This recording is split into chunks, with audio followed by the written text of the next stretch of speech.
She went home and hit the books. At the end of her first semester of her freshman year, she came out number 4 in a class of about 400.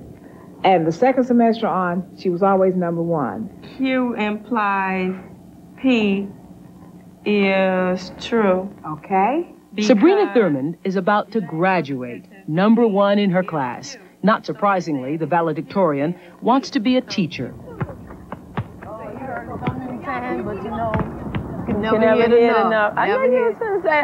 She and her sister have been raised by their mother in a Chicago housing project. My education is the most important thing in my life right now. And there are some mornings that I said, well, Mom, do you have any money I need to go to school? She says, I don't have any money. And I'm like, what? You don't have any money? Because it takes how much money to get to school? $250 a day. Mm-hmm. But most of the time I get a 2-week bus pass. That's $25. But I remember one day I lost it. And I was like, oh, my God, I don't believe this. The thing is, for me, is that I want so bad to come out of poverty. I want so bad for my mom to have a nice home, to just live decently, like decent people, that I just said, well, I'm going to go get it. Until his junior year at Crane, Elliot Jones was also part of Joyce Oatman's gifted circle. But then he turned his back on school and made a choice to run with the gangs. I thought gangs were money, cars, girls, you know, and all that. Last year, I was coming to school several times. I had armed weapon or something like that, and I used to scare people. You know, when I get in arguments, I'd be like, "Wait till I come back." You know, I'll be right back. Elliot, when I found out that he was going to be a gang person, I just went home and cried because that's all I could do. The kids didn't cry. They don't give up on each other. Belinda stopped speaking to him. Theo and Lamar would drag him to honors physics when they saw him. They would get him out of the gym and drag him to class. And then when they got him in class, they talked about him. Once I come to school, they talk about me so bad, made me feel like I wasn't nobody. Lo and behold, when school started back this September, the first person I saw in my office was Elliot. I said, Ms. Oatman, I'm ready. You know, I'm ready to go. Okay, give Elliot a chance. Give Lamar. When we see Ms. Oatman working hard for us, we work hard for her, you know. He cool.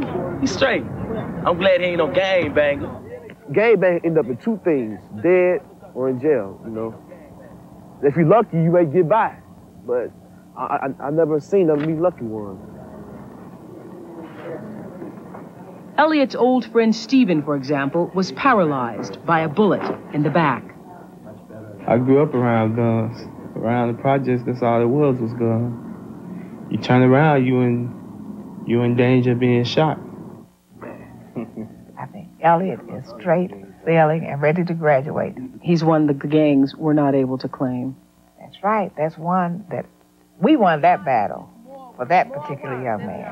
It's not hard. It's just more work that they get. I think everybody gifted, not just them. I think all the other kids, they sometimes say, oh, I just can't stand you. You think you're so smart. And no, we don't want you to come to our social event. You know, go with your friends, go with your other gifted students. They try to ostracize you? Yeah. Yeah.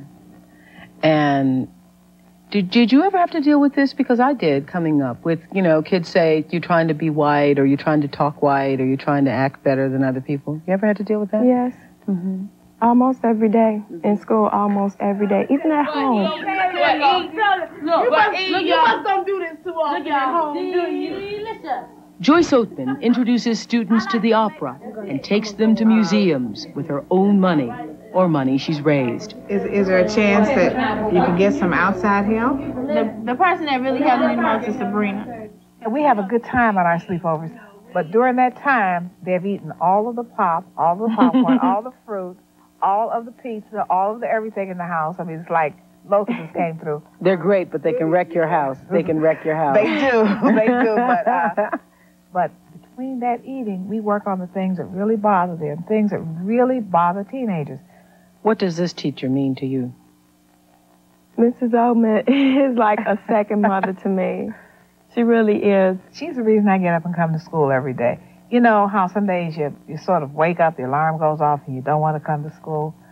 Sabrina and Theo and Lamar, these kids are the reason that I get up and come to school. And they make my life so interesting. You cannot imagine how great it is to work with kids who want to make something of themselves, who work hard to make their minds better, to make their lives better, to influence the young people that they're around to do as I do. And then they set an example for us. Right, bro. Very good. I got it. You sure did. I'm proud of you, Elliot.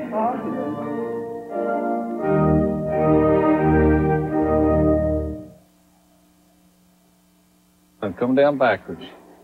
Turn loose. Here you go. Watch him go again. Come on, Walter. Big rush.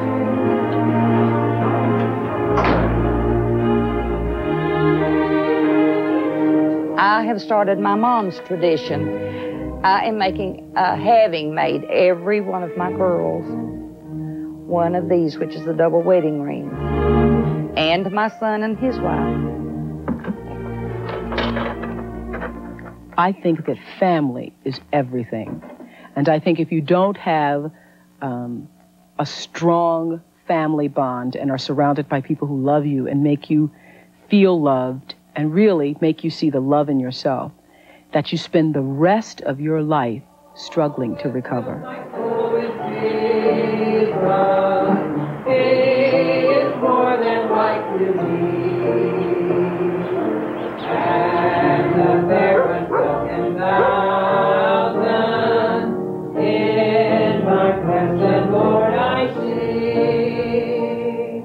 I figure this is God's glory, a wonderful place to be, and it's all God's country, and the people in the mountains. I mean, to me, I love the mountains.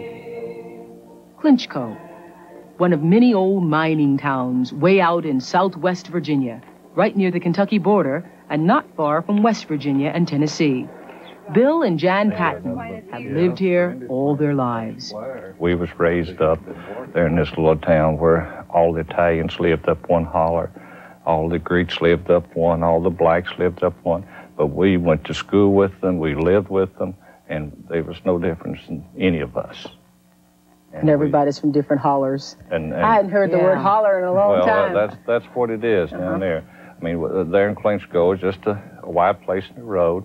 Back in the old days, you had the company stores, the company churches, the company doctors, and everything was company. And everybody lived together. And the company expected you to get along together. Because we was working together.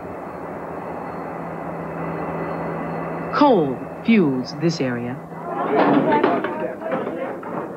Most of the people here work in the mines. They have for generations. The rough, dirty work has bound them together. I could retired 7 years ago and got a good living, my pension and so forth. And it's just in your blood that once you're a coal miner, you're always a coal miner. It's hazard work, but when you're in the mines, when you're working, everybody's working together. And it's just something that I can't explain to you. It's just a rare breed of people that are coal miners, that a lot of people would endure the pain and the hardship that goes along with coal mining. Bill Patton has been working in the mines for 47 years. It's his job to make sure the processed coal is the right consistency in the preparation plant of Pittston Coal Company's McClure mine. How much does a coal miner make? We'll make, back then we wouldn't make it nothing. I found a statement of my father's the other day, 1930 son, 1934 I believe it was, Clinchfield Coal Company, same company I worked for. I make now $400 or $500 a week. Dad had worked 109 hours and made $91. And I mean, that's what he had the sacrifices he had to make when he raised us. We didn't see him a lot, but I remember that, and I always respected him. And when he died with black lung, I stayed with him at the University of Virginia Hospital. crap. Walking on the fighting side of me, running down a way of life our Union men have fought and died to keep. The Union, the United Mine Workers of America, changed life here. It negotiated pensions, health benefits, better wages, and safer working conditions.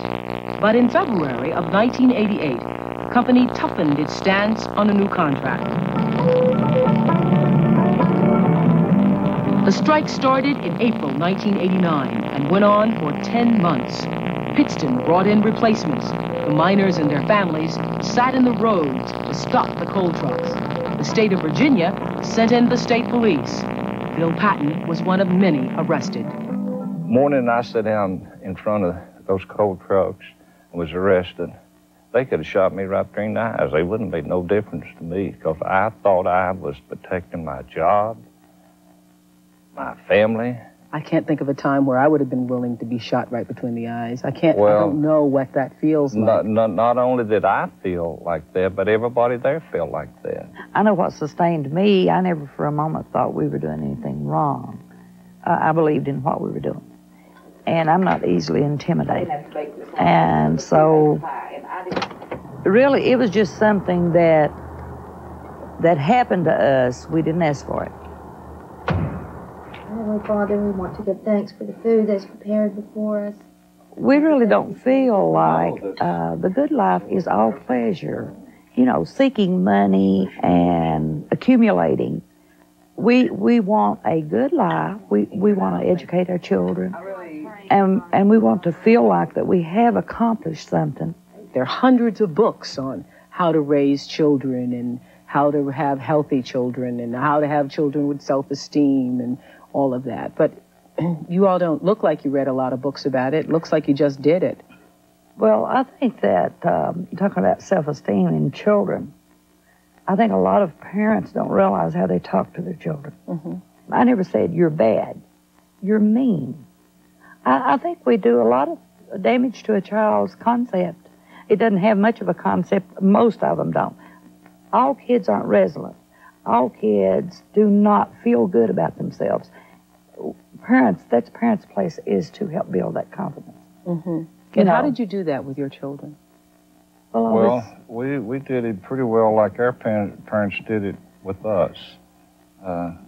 They showed us right from wrong and pointed that out to us. And then we're supportive. I feel like that parents this day and time, not only are you supposed to be a parent of that child, but you're supposed to be his buddy. Dad and I played baseball, and he followed every move I made, you know. And he was more than a father. Mm-hmm.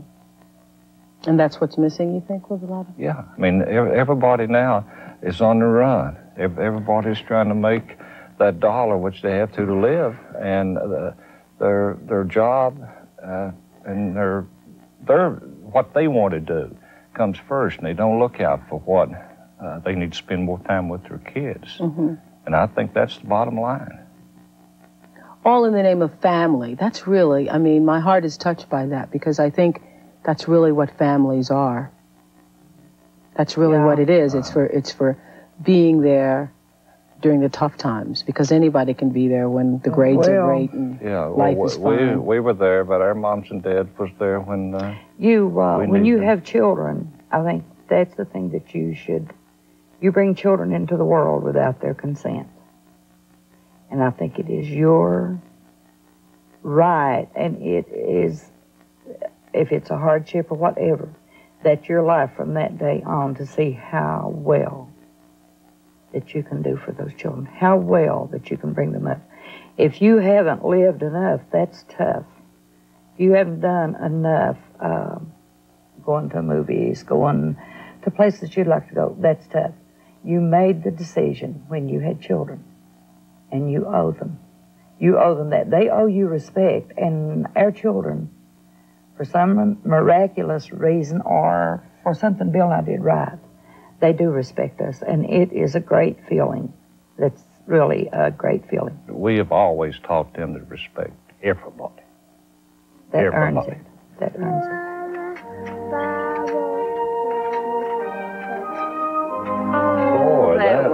was good.